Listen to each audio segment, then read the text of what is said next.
Hai guys, aku mau cerita nih. Jadi, ada saudara yang punya stadium mini yang bagus dan megah banget. Dan kalau malam tuh terang beneran gitu. Kedengarannya keren kan? Tapi gimana kalau di desa yang sama, anak-anaknya justru kesulitan untuk pergi ke sekolah karena jembatan sebagai akses utama mereka pergi ke sekolah itu roboh. Inilah yang terjadi di Desa Sukamakmur. Kepala desanya yang baru, Pak Andi, punya ambisi yang sangat besar untuk membuat desanya sebagai desa olahraga. Karena itu, sebagian besar dana desa digunakan untuk membangun stadium mini itu. Padahal saat musyawarah desa, para petani dan ibu-ibu sudah mengusulkan supaya dana desa tersebut digunakan untuk memperbaiki jembatan yang sudah hampir roboh. Tapi sayangnya, usulan tersebut diabaikan.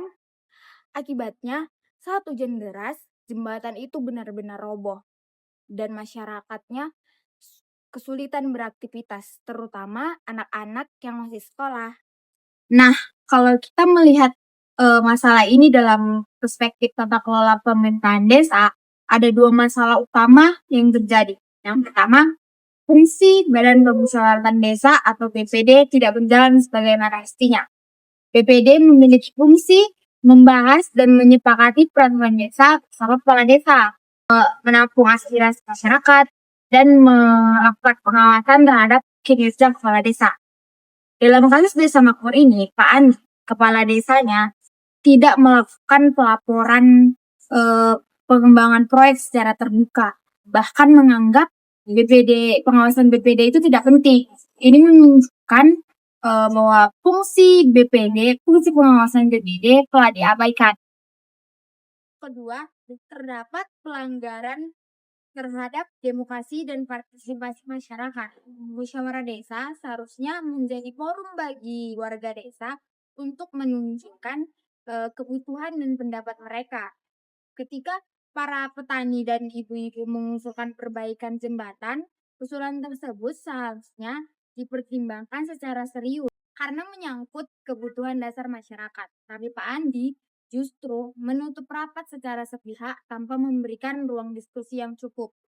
Dalam konsep pemerintahan desa yang baik, pembangunan seharusnya tidak hanya didasarkan pada keinginan pemimpin, tetapi juga didasarkan pada kebutuhan dan aspirasi masyarakat. Akibat keputusan yang tidak partisipasi ini, pembangunan stadion mini memang hampir selesai, tetapi kebutuhan yang lebih mendesak justru terabaikan. Menurut saya, ada dua solusi yang bisa dilakukan. Pertama, memperbaiki hubungan antara kepala desa dan BPD. Pak Andi perlu melakukan komunikasi yang lebih transparan dengan BPD melalui rapat evaluasi rutin, penyampaian pelaporan penggunaan anggaran dan melibatkan BPD dalam setiap pengambilan keputusan. Dengan begitu, fungsi pengawasan BPD dapat berjalan dengan baik dan konflik dapat diminimalkan. Kedua, pemerintah desa perlu mengadakan musyawarah desa darurat untuk membahas kondisi jembatan yang roboh. Dalam forum ini, pemerintah desa bersama BPD dan masyarakat dapat menyepakati sisa anggaran desa dan tak terduga atau mengajukan bantuan kepada pemerintah kabupaten untuk mencepat pembangunan jembatan. Dengan cara ini, kebutuhan mendesak masyarakat dapat segera terpenuhi. Dalam kasus Desa Makmur, kita dapat melihat bahwa pemerintahan desa yang baik bukan hanya soal pembangunan proyek yang terlihat megah, tetapi juga mendengarkan suara masyarakat, menghormati peran BPD, dan memprioritaskan kebutuhan yang paling penting bagi warganya. Karena pada akhirnya, keberhasilan desa diukir dari manfaatnya bagi masyarakat, bukan hanya seberapa megah bangunannya. Sekian dari video saya untuk memenuhi ujian akhir semester mata kuliah pemerintahan desa. Terima kasih.